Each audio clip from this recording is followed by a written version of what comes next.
الحمدللہ رب العالمین والصلاة والسلام علی سید المرسلین اما بعد فاعوذ باللہ من الشیطان الرجیم بسم اللہ الرحمن الرحیم قال اللہ تبارک وتعالی فی القرآن المجید وَإِذْ أَخَذْنَا مِيثَاقَ بَنِي إِسْرَائِيلَ لَا تَعْبُدُونَ إِلَّا اللَّهَ وَبِالْوَالِدَيْنِ إِحْسَانًا وَذِي الْقُرْبَى صدق اللہ العظیم۔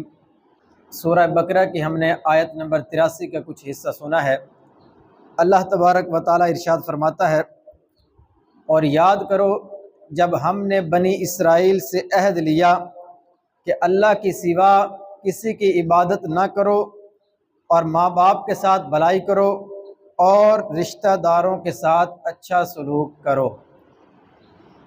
تین چیزوں کا اللہ تبارک و تعالیٰ نے اس کے اندر حکم ارشاد فرمایا ہے۔ ایک تو یہ فرمایا کہ عبادت صرف اور صرف اللہ تبارک و تعالیٰ ہی کی کرنی ہے۔ دوسرے نمبر پر فرمایا کہ اپنے ماں باپ کے ساتھ اچھا سلوک کرنا ہے، اور تیسرا فرمایا کہ اپنے رشتہ داروں کے ساتھ اچھا سلوک کرنا ہے۔ اللہ تبارک و تعالیٰ کی عبادت اور ماں باپ کے ساتھ اچھے سلوک کے لحاظ سے تو ہم نے پچھلے جمعے سنا تھا۔ آج ہم اس کے آخری حصے ذی القربیٰ، رشتہ داروں کے ساتھ اچھا سلوک کرو، اس کے بارے میں انشاءاللہ سننے کی سعادت حاصل کریں گے۔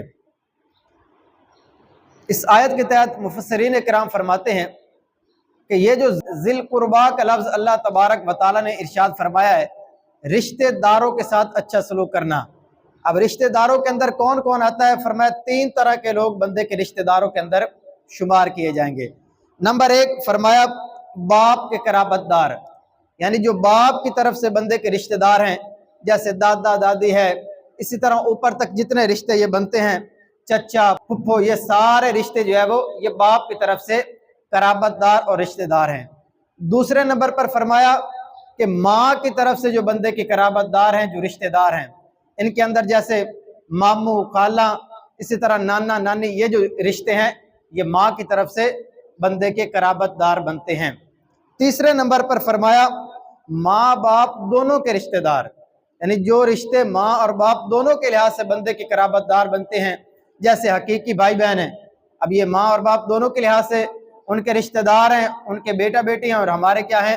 بھائی بہن بنیں گے۔ تو فرمائے تین طرح کے لوگ اس آیت کے تحت شمار کیے جائیں گے، جن کے بارے میں اللہ تبارک و تعالیٰ نے فرمایا کہ ان کے ساتھ اچھا سلوک کرنا ہے۔ نبی کریم صلی اللہ تعالیٰ علیہ وسلم کا مبارک ارشاد ہے، فرمایا کہ بے شک محبت میں بھی وراثت جاری ہوتی ہے، یعنی صرف ماں باپ اپنی اولاد کے لیے مال دولت مکان پیسہ یہ چیزیں ہی وراثت کے طور پر نہیں چھوڑ کے جاتے، بلکہ رشتہ داری کے اندر بھی نبی کریم علیہ السلام نے فرمایا کہ وراثت جاری ہوتی ہے۔ اس کا مطلب کیا ہے کہ جو رشتہ دار ہمیں والدین کے لحاظ سے ہمارے رشتہ دار بنتے ہیں، ان کے ساتھ والدین کی رشتہ داری تھی جس کی وجہ سے وہ ہمارے رشتہ دار بنے، تو ان کے ساتھ بھی ہم نے اچھا سلوک کرنا ہے۔ ماں باپ ان کی عزت کرتے تھے، ان کے ساتھ محبت کرتے تھے، تو ہم نے بھی ان کے ساتھ محبت کرنی ہے، ان کے ساتھ عزت سے پیش آنا ہے، ان کے ساتھ اچھا سلوک کرنا ہے۔ نبی کریم صلی اللہ تعالیٰ علیہ وسلم کا مبارک ارشاد ہے کہ اللہ پاک تمہیں تمہاری ماؤں کے بارے میں نصیحت فرماتا ہے کہ ان کے ساتھ اچھا سلوک کرو، ان کی خدمت کرو۔ پھر ارشاد فرمایا اللہ پاک تمہیں تمہاری ماؤں کے بارے میں اچھے سلوک کی وصیت فرماتا ہے۔ پھر اس کے بعد فرمایا پھر تمہارے والد کے متعلق وصیت فرماتا ہے، اور پھر جو زیادہ قریبی رشتہ دار ہے، پھر اس سے دور والا، پھر اس سے دور والا، یعنی جو جتنا زیادہ قریبی رشتہ دار ہوگا اس کا حق بھی اتنا ہی زیادہ ہوگا۔ جیسے ماں باپ یہ بندے کے سب سے زیادہ قرابت دار ہوتے ہیں، ان کا حق بندے کے اوپر سب سے زیادہ ہے۔ پھر اس طرح اس کے بعد ماں باپ کے جو آگے ماں باپ ہیں، دادا دادی ہیں، نانا نانی ہیں، پھر ان کے بھائی بہن ہیں، تو جس طرح فرمایا کہ جتنا قریبی رشتہ دار ہوگا اس کا حق بھی اتنا ہی زیادہ ہوگا۔ ایک مرتبہ نبی کریم علیہ السلام ممبر پر تشریف لائے، ایک صحابی نے عرض کی یا رسول اللہ صلی اللہ علیہ وسلم لوگوں میں سب سے اچھا کون ہے؟ غور کیجئے گا سوال کیا ہے؟ صحابی رسول نے سوال کیا یا رسول اللہ صلی اللہ علیہ وسلم لوگوں میں سب سے اچھا کون ہے؟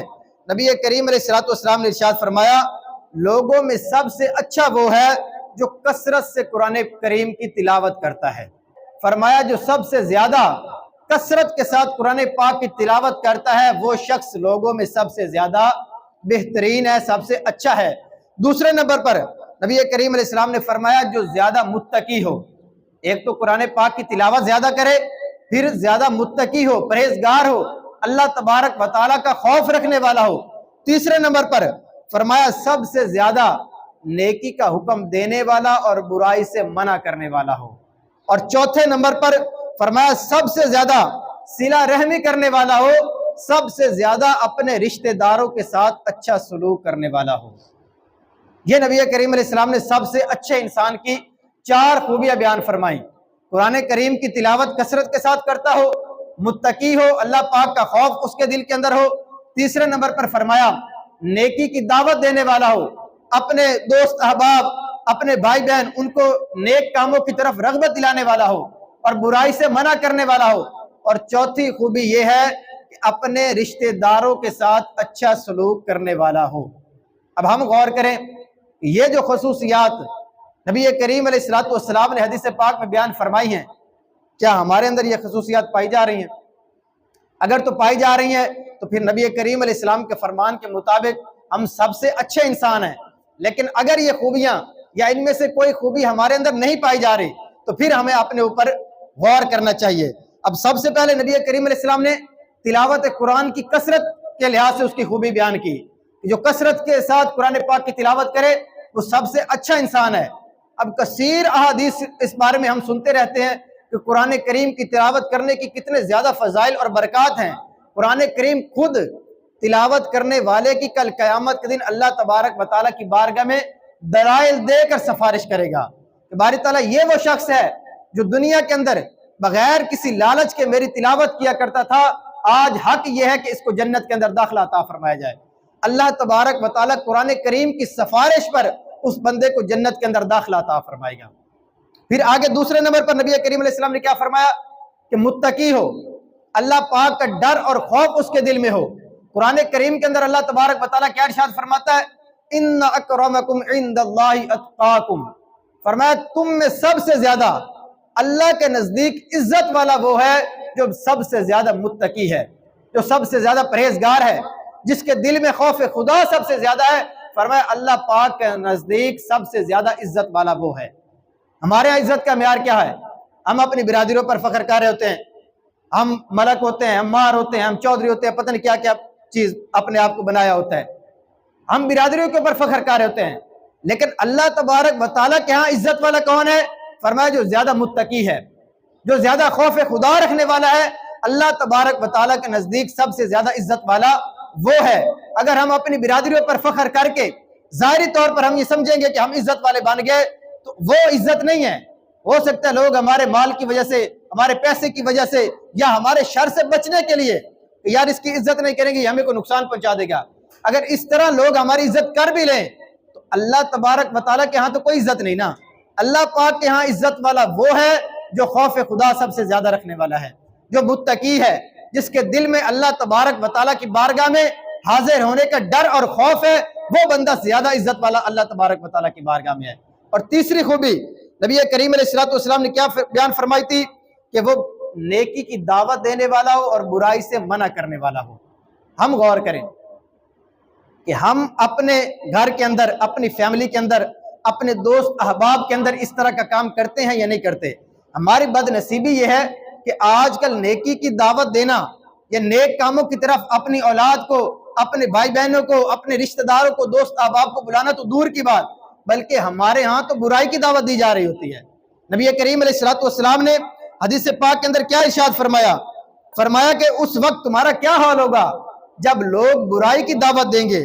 صحابہ اکرام علیہ مردوان نے عرض کی یا رسول اللہ کیا ایسا بھی وقت آئے گا؟ فرمایا کہ لوگ برائی کی دعوت دیں گے اور نیکی سے منع کریں گے۔ تو صحابہ نے کیا عرض کی یا رسول اللہ کیا ایسا بھی وقت آئے گا؟ نبی کریم علیہ السلام نے ارشاد فرمایا ہاں اس ذات کی قسم جس کے قبضہ قدرت میں میری جان ہے اس سے بھی زیادہ برا حال ہوگا۔ یہ حدیث پاک کے الفاظ ہیں۔ صحابہ کرام حیرانگی کا اظہار کر رہے ہیں یا رسول اللہ ایسا بھی وقت آئے گا کہ لوگ برائی کی طرف بلائیں گے اور نیکی سے منع کریں گے؟ تو نبی کریم علیہ السلام کیا فرما رہے ہیں کہ اے میرے صحابہ اس رب کی قسم جس کے قبضہ قدرت میں میری جان ہے اس سے بھی زیادہ برا حال ہوگا۔ آگے کیا ارشاد فرمایا؟ فرمایا اللہ پاک فرماتا ہے مجھے اپنی ذات کی قسم میں اس وقت ان پر ایسا فتنہ مقرر کروں گا کہ اس میں سمجھدار لوگ بھی حیران ہو جائیں گے۔ یعنی جب ایسا وقت آئے گا لوگ نیکی سے منع کریں گے، برائی کی طرف بلائیں گے، تو اللہ تبارک و تعالیٰ کیا فرما رہا ہے؟ میں اس وقت لوگوں کو ایسے ایسے فتنوں میں مبتلا کر دوں گا کہ جو سمجھدار لوگ ہیں، نیک لوگ ہیں، وہ بھی حیران ہو جائیں گے کہ اللہ پاک نے کیسے کیسے فتنوں میں امت مسلمہ کو مبتلا فرما دیا ہے۔ آج غور کریں، کیا وہ وقت آ گیا یا نہیں آیا؟ ہمارے معاشرے میں دیکھ لیں، یہ وقت آ چکا ہے۔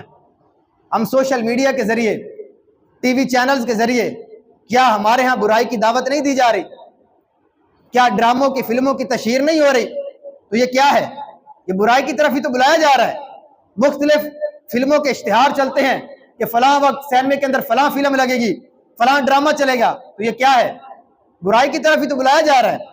ہم اپنے دوست احباب کو جو ہماری گیدرنگ میں ہیں، ہم ان کے ساتھ اٹھتے بیٹھتے ہیں، ہم ان کو کتنا نماز کی طرف لے کر جاتے ہیں، ہم خود کتنا نماز کی طرف جاتے ہیں، بلکہ برائی کے کاموں میں فلاں کام کر لیں، فلاں کام کر لیں، جو ناجائز اور حرام کام ہے ان کی طرف ہم ایک دوسرے کو ترغیب دے رہے ہوتے ہیں، اپنے دوستوں کو۔ لیکن کیا ہم انہی دوست احباب کو یہ ترغیب دیتے ہیں کہ یار آؤ نماز کا ٹائم ہو گیا، ہم مسجد میں جا کر نماز ادا کر لیں؟ یہ اللہ تبارک و تعالیٰ کی طرف سے ہمارے اوپر فریضہ ہے کہ ایسا ہم نے کبھی کیا ہے؟ اگر نہیں کیا تو پھر نبی کریم علیہ السلام کے فرمان کے مطابق آج یہ بات بھی سچ ہو چکی ہے کہ مختلف فتنوں کے اندر لوگ ایسے گرفتار ہو گئے ہیں کہ برائی کے اور زیادہ قریب ہو رہے ہیں اور نیکیوں سے دور ہی ہوتے چلے جا رہے ہیں۔ دوست کون ہوتا ہے؟ دوست وہ ہوتا ہے جسے دیکھ کر اللہ پاک یاد آ جائے۔ لیکن ہمارے دوست کون ہوتے ہیں؟ جنہیں دیکھ کر شیطانی کاموں کی طرف ہمارا ہاتھ بڑھ رہا ہوتا ہے۔ دوست وہ ہوتے ہیں جن سے مل کر ہم گناہوں میں پڑ رہے ہوتے ہیں، نیکیوں سے دور ہو رہے ہوتے ہیں۔ ایسے دوست نہیں ہیں، ایسے ہمارے حقیقت میں دشمن ہیں جن کو ہم اپنے دوست سمجھتے ہیں۔ دوست وہ ہے جب بھی ہم اس سے ملاقات کریں تو اس سے ملاقات کر کے ہم کسی گناہ کے اندر نہ پڑیں، کسی کی غیبت نہ کریں، کسی ناجائز اور حرام کام میں نہ پڑیں، لیکن ہماری گفتگو کا اکثر حصہ غیبت اور چغلیوں پر مشتمل ہوتا ہے، یا پھر دوست احباب مل کر کسی گناہ کی طرف چلے جائیں گے، تو یہ ہماری بد نصیبی ہے۔ لیکن نبی کریم علیہ السلام نے اچھے انسان کی خوبی کیا ارشاد فرمائی کہ نیکی کی طرف بلائے گا اور برائی سے منع کرے گا، لیکن ہمارے معاملہ بالکل الٹ ہو چکا ہے۔ چوتھے نمبر پر نبی کریم علیہ السلام نے کیا اچھے انسان کی خوبی ارشاد فرمائی تھی کہ صلہ رحمی کرنے والا ہو، اپنے رشتہ داروں کے ساتھ تعلقات جوڑنے والا ہو۔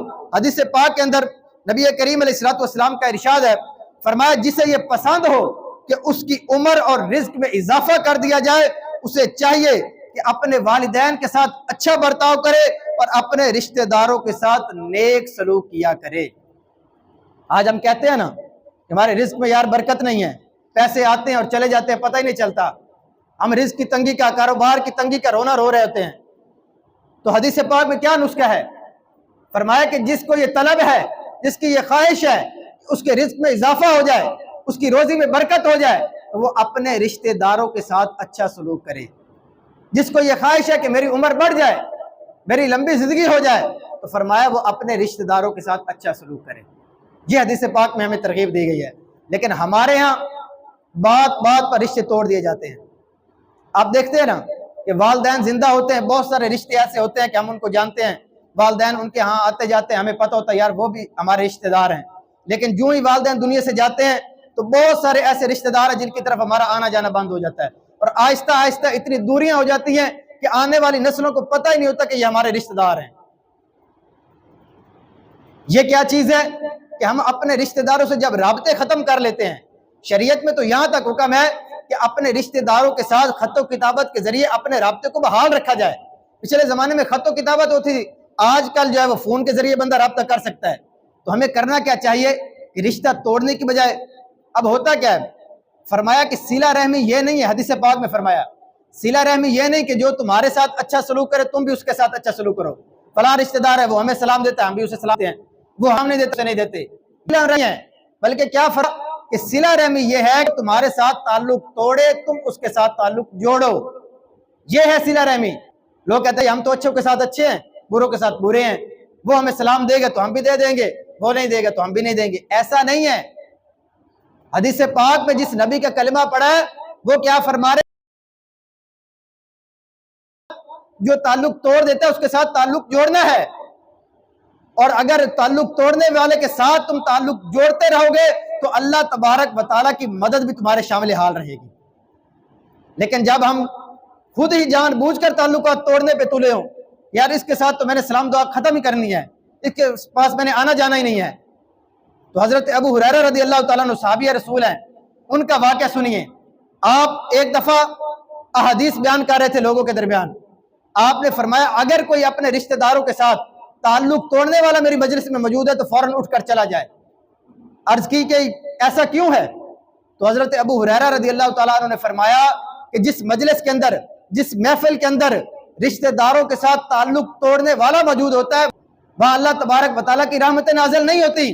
تو ہم غور کریں کہ ہمارے اگر گلی کے اندر، ہماری فیملی کے اندر، ہمارے گھر کے اندر کوئی ایسا بندہ موجود ہے جو بات بات پر اپنے رشتہ داروں کے ساتھ تعلق توڑ دیتا ہے تو ہمارے گھر کے اندر کیسے رحمتیں نازل ہوں گی، ہمارے گھر میں کیسے برکتیں آئیں گی؟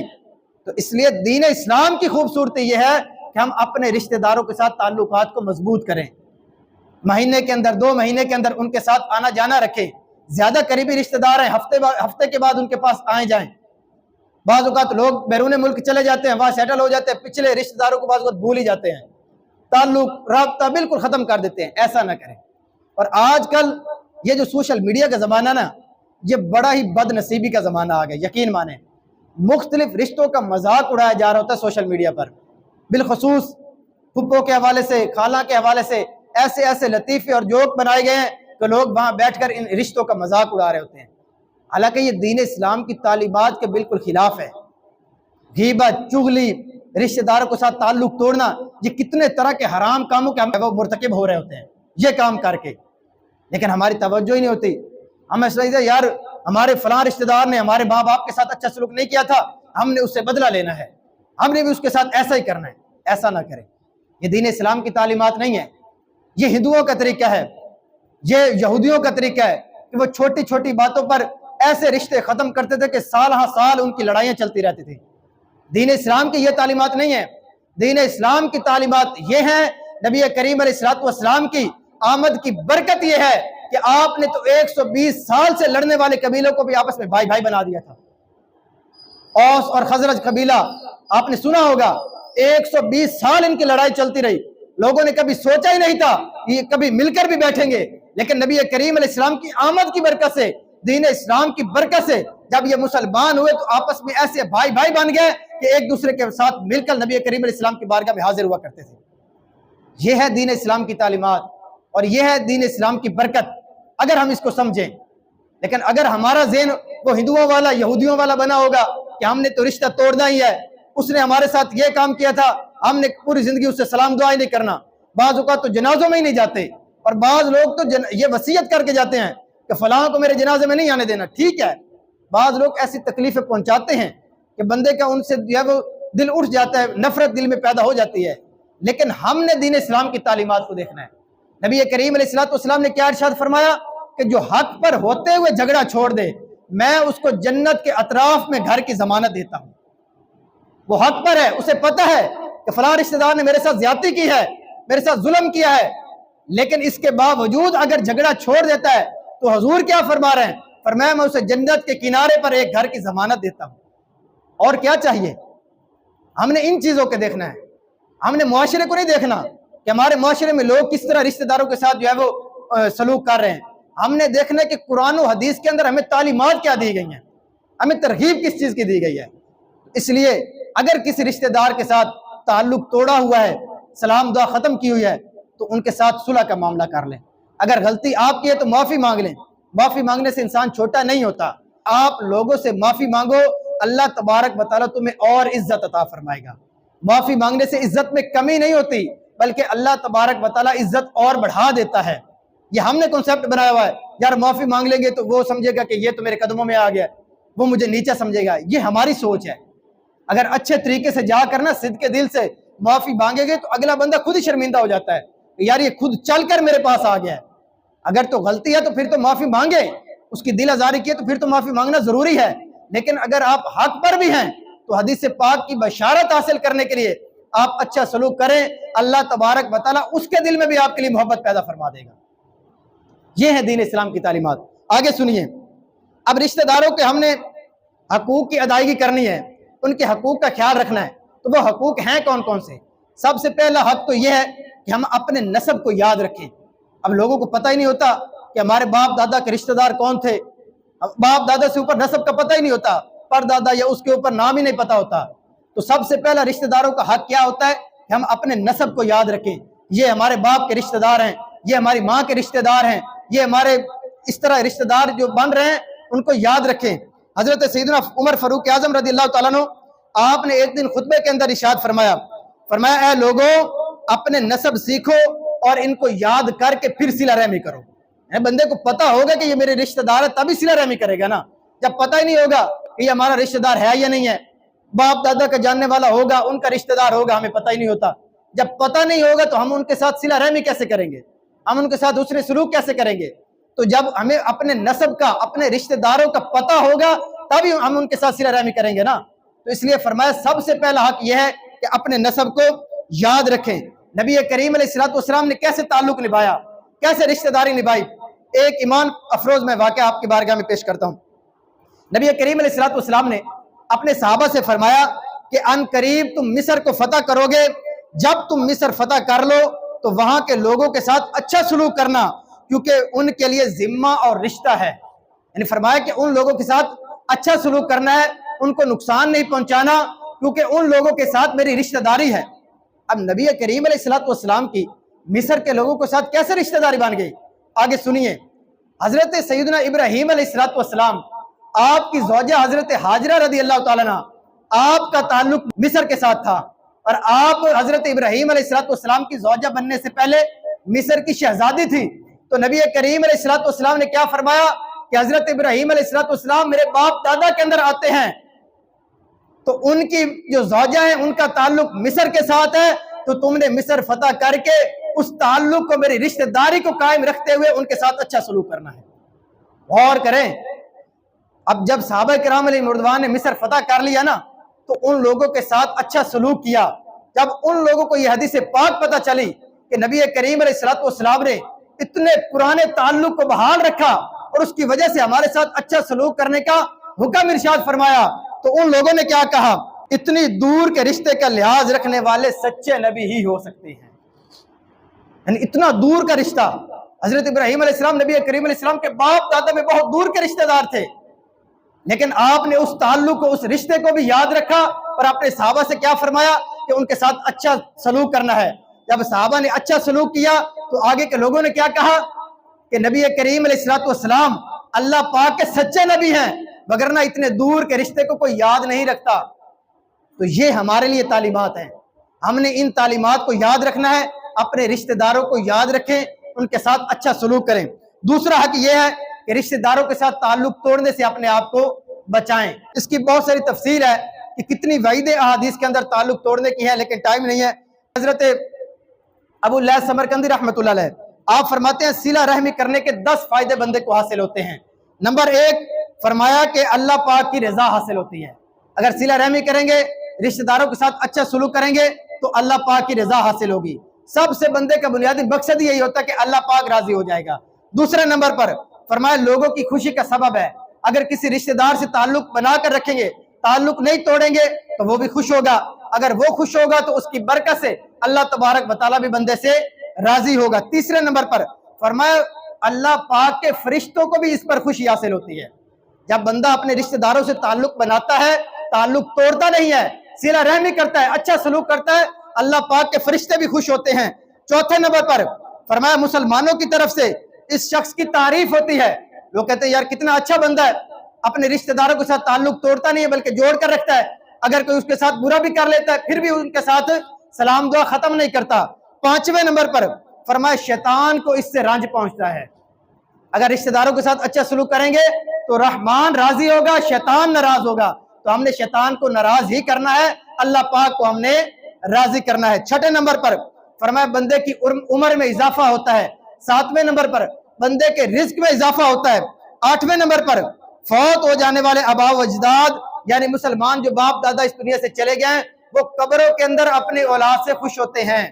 اگر رشتہ داروں کے ساتھ اچھا سلوک کریں تو جو باپ دادا دنیا سے چلے گئے ہیں وہ قبر کے اندر بھی خوش ہو رہے ہوتے ہیں۔ اور 9ویں نمبر پر آپس میں محبت بڑھتی ہے۔ 10ویں نمبر پر وفات کے بعد اس بندے کے ثواب میں اضافہ ہو جاتا ہے۔ کیسے؟ فرمایا کہ لوگ اس کے حق میں دعائے خیر کرتے ہیں۔ اگر اچھا سلوک کر کے جائیں گے نا لوگوں کے ساتھ، وہ بھی بعد میں ہاتھ اٹھا کر جو ہے وہ تمہارے لیے دعائے خیر کریں گے۔ لیکن ہر ایک کے ساتھ لڑائی جھگڑا تعلق توڑنے والا سلسلہ کر کے جائیں گے تو پھر بندے کے دل سے دعا بھی نہیں نکلتی۔ تو یہ 10 فائدے تو بندے کو دنیاوی طور پر حاصل ہوتے ہیں، آخرت میں جو اجر و ثواب ملنا ہے وہ تو بعد کی بات ہے، اس کا تو شمار ہی نہیں ہو سکتا۔ اللہ تبارک و تعالی ہمیں عمل کرنے کی توفیق عطا فرمائے، آمین بجاہ نبی الامین صلی اللہ علیہ وسلم۔